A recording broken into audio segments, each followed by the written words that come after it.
Okay. I'm gonna pretend that Zoom did not kick us out and we just came back. But that happened and we're moving on because we're stronger than that.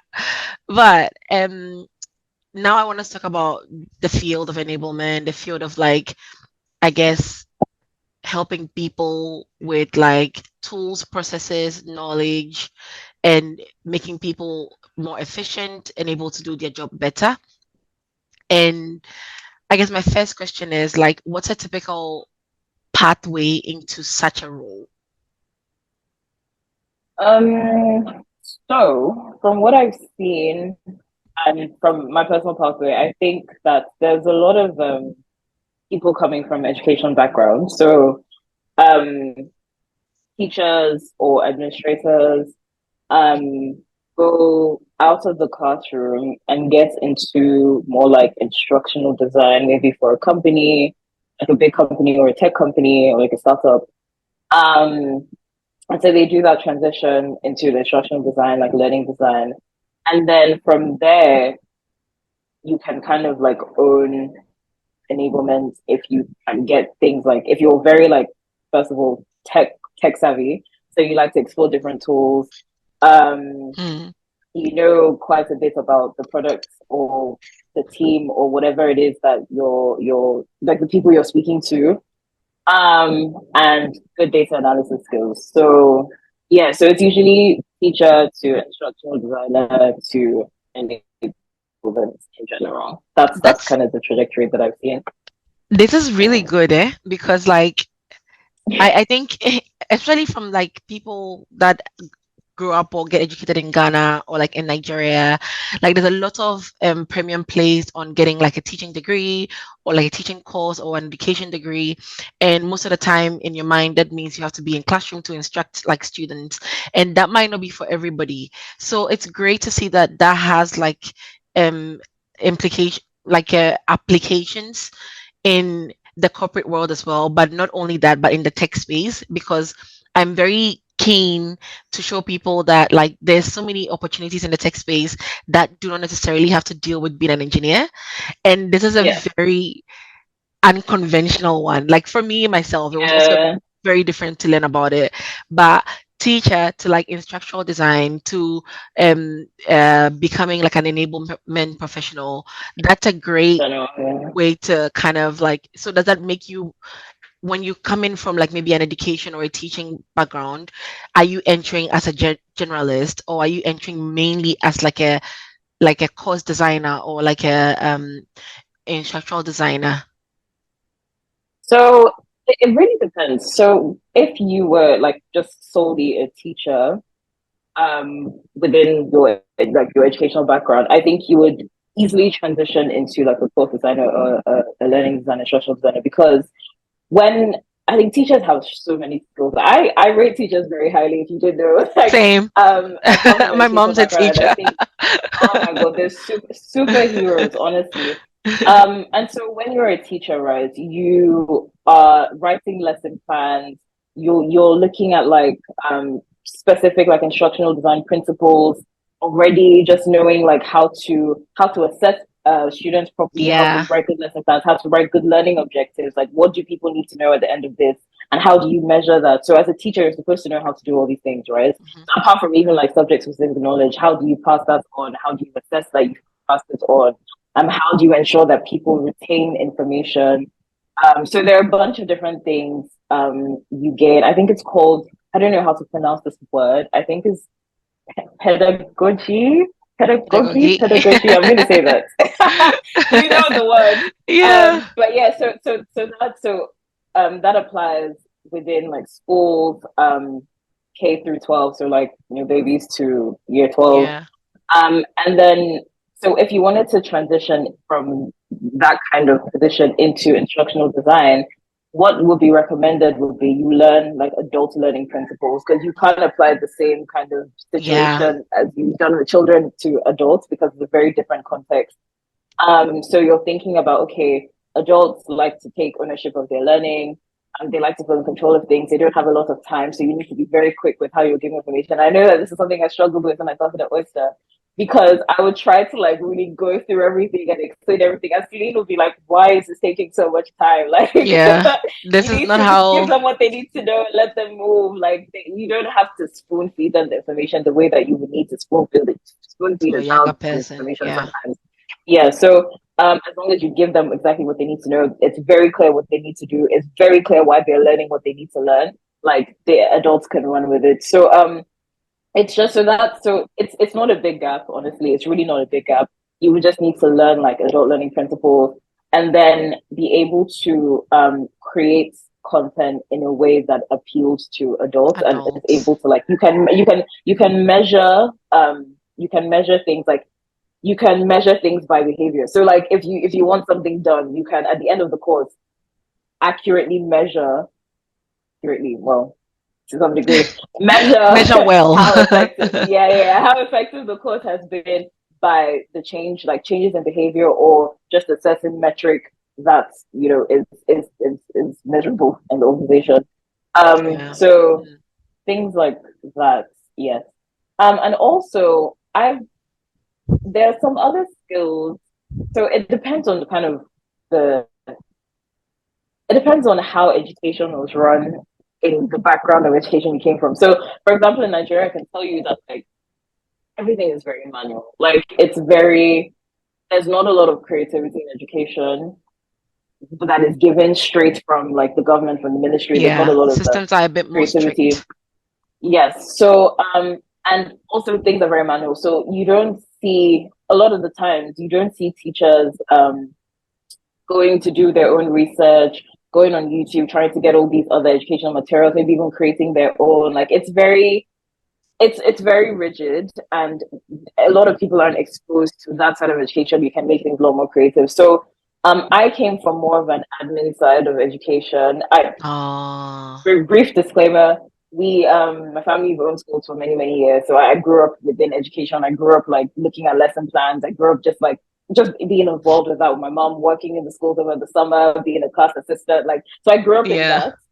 that. So by the time I was ready to like start working in the world, it was like, okay, just come and see how we can improve our processes and match the 21st century Teaching kind of style. environment. Yeah, teaching style, yeah. And then COVID happened. So a lot of things changed. Like a lot of things were just thrown open. It was like, this is so crazy that we could have a central repository of all of our, because we have a bunch of different locations, a central repository of all of our information. We could have lesson plans that are a lot more creatively produced. We have question styles that are a lot more like divergent and creative. We can have more resources, pictures, videos, articles that we can link and have students kind of go through on their own. Like technology really like threw open a bunch of things. So in that way, I think from an admin point of view, if you're able to um, kind of do processes, do the actual curriculum, like instructional design and all of that, and do people management, stakeholder management, project management, it's easier to transition straight into enablement like that because it's basically the same thing. People, processes, technology. As an administrator, that's what you're looking at. How are you enabling your teachers to be the best that they can be? How are you creating a work environment that is suitable for them to teach well? Are you looking at the actual thing that they're doing? How do you improve them being able to pass across this information? How are you tracking things? How are you tracking performance? How are you tracking student performance? There's also data analysis there as well. So it's from an admin point of view, like that trajectory into enablement it's very seamless. Yeah. From a teaching point of view, you do also have the data analysis because obviously your student gets scores. If you're a good teacher, you would be analyzing, okay, from month to month, from term to term, how has this person performed? You know, how can Yeah. we get better? What are the subject areas? How can we improve? These are the recommendations you give to parents. This is what you write in the report card. So if you're a good teacher or good teacher, okay. If you're a good teacher, you'd have all that. I find I don't want to say I feel like teachers have it really hard. So it's Already. Yeah. I know that some people would want to kind of put their all in and do all of this and do all the data analysis and stuff, but they just aren't able to just because of the way that education is structured in some areas, especially in Nigeria, where there's not a lot of support for educators. So I don't want to use the term good teacher and be like it's good, like it's there's a lot of nuance to what it takes to be a good teacher. But yes, so from if you're just in the teaching, the teaching Space. band, you can easily transition into instructional design as long as you know adult learning principles. And then from there, you can kind of like help with project management and a bunch of different things and start looking more to data analysis. And if you enjoy technology the way I enjoy technology, then you end up kind of extending that into, okay, how do we make sure Operation. that, operations in general, like people onboarding, making sure that people can do what they need to do, and making sure they have access to what they need to have access to, things like that. So those are the two kind of Streams. Yeah. No, bubbles. this Yeah, is the two kind of awesome. streams. Yeah. Like it's really good to hear. Like and the thing is, I think it's great to see someone who's kind of gone through it themselves, but also someone who comes from like the sub-region, because then I can also picture like how other people can see that and know that, okay, I've got my like degree and this is a way that I can also use it and be successful in the tech space like Kamara Yeah. did or like Kamara said. But I'm gonna ask you about like tools now because I know that like one of the tools that you helped me use in Oyster was IRAD, and like it was Ooh. it's this tool to like help to create enablement like videos for like the sales team. Like it was something that I used to use for like product training, but that's only one tool that I've seen. And I also know about like the learning management like tool like work ramp. But Work ramp. Yeah. yeah, like can you tell me maybe like the tools that you used in the past that I probably didn't know about, or tools that like you've seen recently that, if someone wants to get into learning like management, they could start playing around with to just get like accustomed to the field a little bit. You know, this is very interesting because depending on where you get your information from, some people will tell you, oh, you need to learn during software. So things like articulate storyline, all of those kinds of things. You need to learn how to do the animations. You need to learn how to create the work streams, the question streams, and the different slides and things like that. It's basically like PowerPoint but for learning. And I've honestly, because I dabbled in that a little bit, but I honestly found that like for the type of work that I like to do, it just wasn't necessary. I think we sometimes we try to overcomplicate a lot of things. And instructional design or trying to get into instructional design in the tech space is really just one understanding instructional design principles, being able to produce original things. So for example, if you're good at video editing, for example, you would have to maybe do a screen recording or do like a product demo or something like that, and then be able to chop it up in a way that is concise and that people can just watch through. So video editing, like maybe some sort of graphic design if if you like to just play around with colors and play around with things and create your own posters. And I feel like a lot of the time, um, in do I want to say fancy schools? Teachers do kind of create their own instructional material. They do create their own resources. And so it's not very removed from that. Like being able to create your own resources, creating posters, creating checklists. So some tools I can think of: Canva, very, very good one. PowerPoint, very, very good one. Can you create a presentation? Um, for the video editors, I use Final Cut Pro. Some people like to learn the Adobe Suite, but those subscriptions, I don't know. So Premiere Pro, things like that. But then you also have things like Loom, which is a video recording, like Hmm. screen recording kind of software that has also introduced editing, like just very minor editing into Yeah, their work stream. So you can create a video and then you can just edit it with their little tools yourself, and you post it out. So um so anything that allows you to basically create create. resources, So yeah, yes, to get very comfortable with useful. creating. Yes. I'm also like project management, I swear by Asana and I swear by Todoist, because they help you just organize your thoughts and they help you organize projects. You can see like the different tasks and subtasks and give you deadlines and things like that. So when you're working in like enablement specifically, because you're working with in so many streams, it's people, persons, and technology, right? You have a bunch of different things that you're doing at any one time under all of these things. You need to be able to kind of juggle multiple things at once.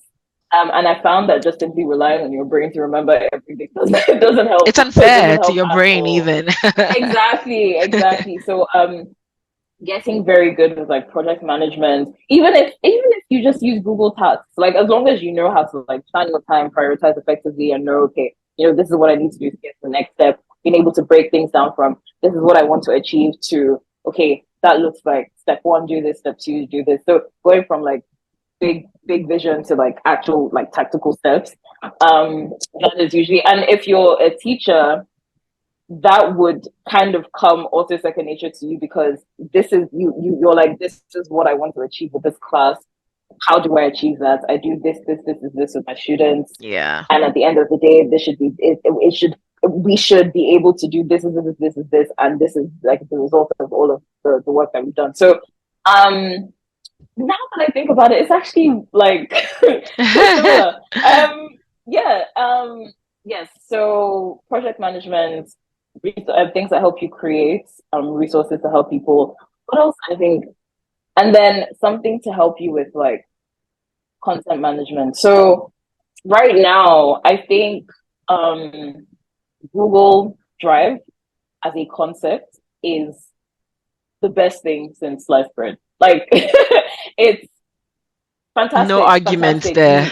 Yeah, yeah. Just being able to kind of structure things properly and guide people towards the things that they need to be guided to. Being able to use the docs feature, like docs, sheets, slides, all of those things. Like being able to being comfortable with the Folders. Google user things. Yeah, folders, like all of that. Like being comfortable with that is very important, because it's first of all, it's free, right? And it's like very it's not a far throw or far cry from learning. If you look at learning management systems, yes, they're super fancy and they help you with kind of measuring how people click through things and measuring how many people have watched stuff and measuring people's performance and how they've completed things. But like arranging of the information in itself, being able to like structure Yeah. your content, being able to just like categorize things properly, organize things properly,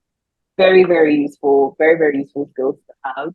And so when you start working with more complicated like learning management systems, you're able to just kind of Build carry on the that knowledge of like organization, yeah, exactly, and just it becomes managing learning management systems become more intuitive, because you already know this is how I want my content to be organized, and this is how I want people to go through the content that I've produced. And yeah, it's that. So yeah, learning how to use Drive, things like Notion, where you can also do training on Notion. To be honest, just how to use the different features. It's a good thing to play around with. I think right now in Norbase, we're currently using Notion to kind of do a bunch of our training and enablement, because documentation. it's yeah, a lot of exactly, that's the word, documentation, knowing how, which brings me to actually the point of you need to know how to write. Oh my goodness, you need to be a good writer. As a teacher, you need to know how to communicate effectively. You're going to be writing, you're going to be speaking. You're in instruct and as an instructional designer, you need to know how to write clearly. You need to make sure people understand what you're trying to pass across.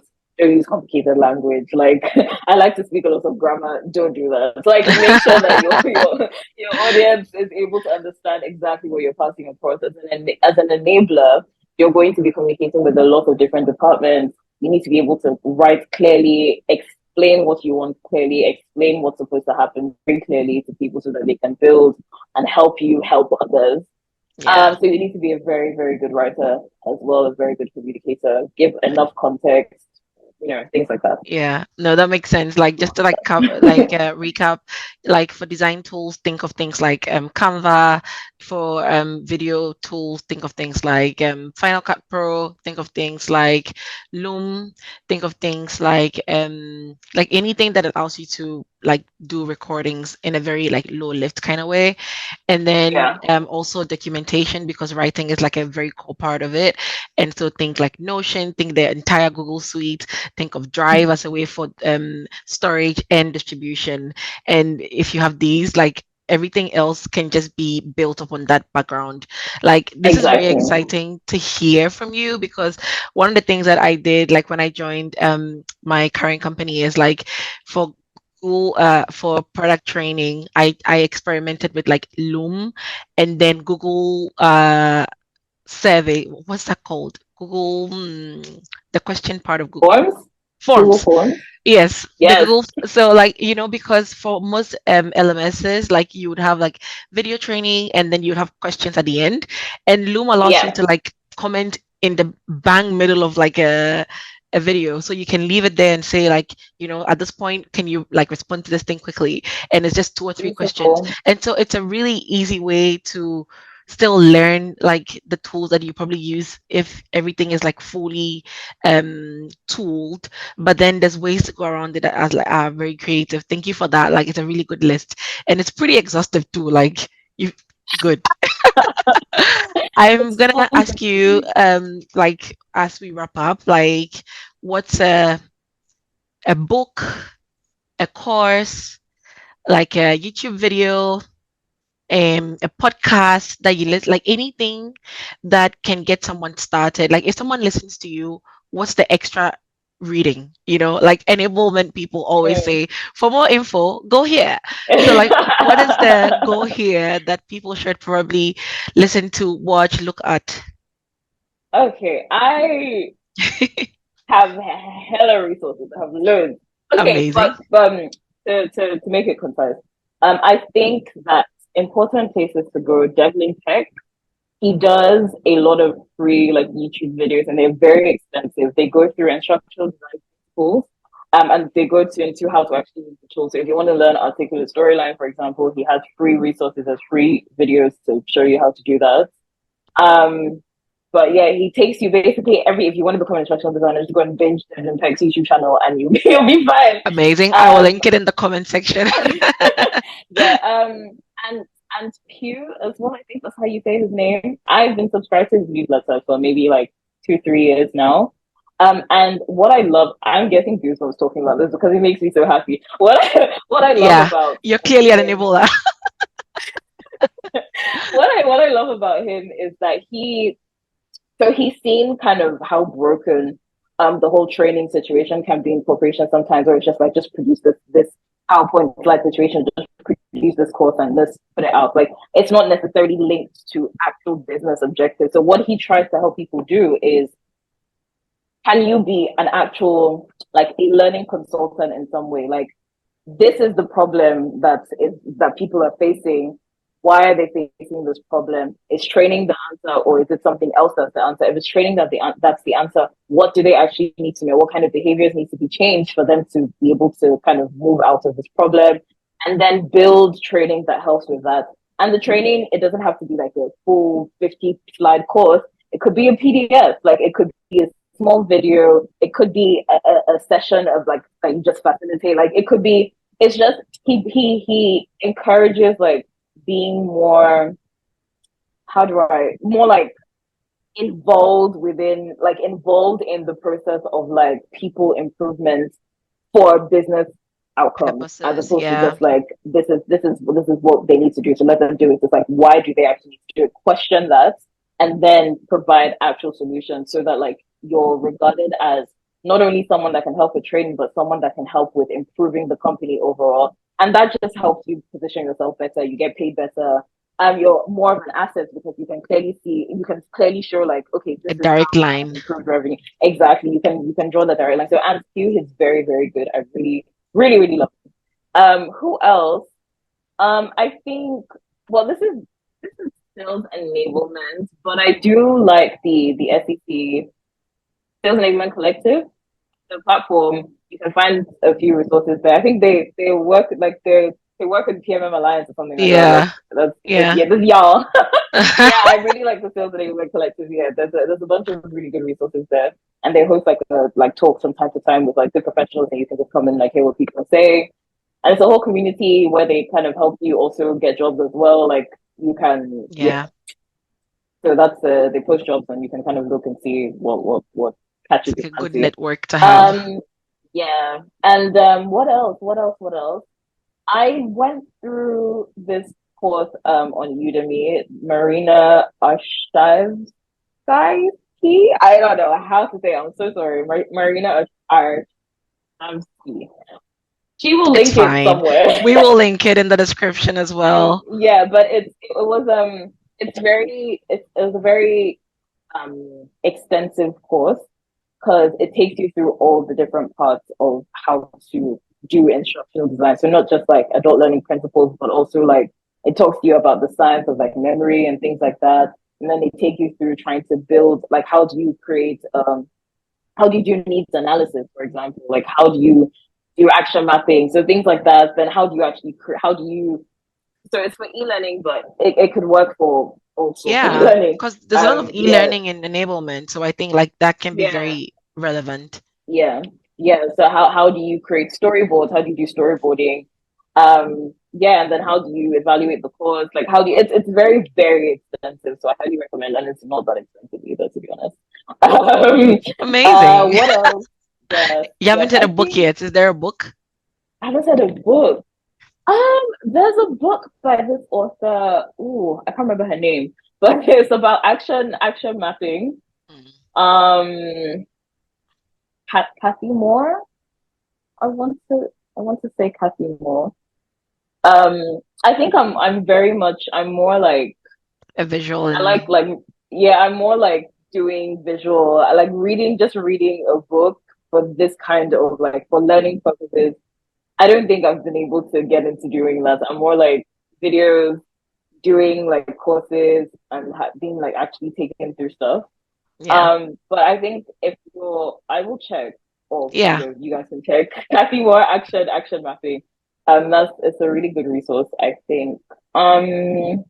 Yeah, I think that's it. No, it's great because the point is like I'm gonna post this a bit later, so I'll still get like the full list from you and just slap it in there, and people can Yeah, just go okay. there and click through. So that's fine. I mean, to be honest, like it's been such a learning experience for me myself because like I do a bit of like enablement adjacent work, and it's never as yeah as like what like packed as what you've like shared today. So like that's great. Mm, But before we completely sign off, like where can people find you? Do you want people to find you even, or should people leave I you want people alone? to find me. And like how can someone like interact with you, for instance? I think LinkedIn is the best. Social media and me are not we're not friends. So I think LinkedIn, just Kamara Amogu on LinkedIn. Perfect. I will be happy to answer any questions or like just to help people because my goal is like helping humanity. So like I'm happy to do whatever. Amazing. um, Like doing this yeah, call. yeah. And this was super fun. Like I was so excited. So excited to do it. So yeah. That's Thank you, great. Jess, for having me. Thank you so much for saying yes and like, coming to us all the way from Kalawa.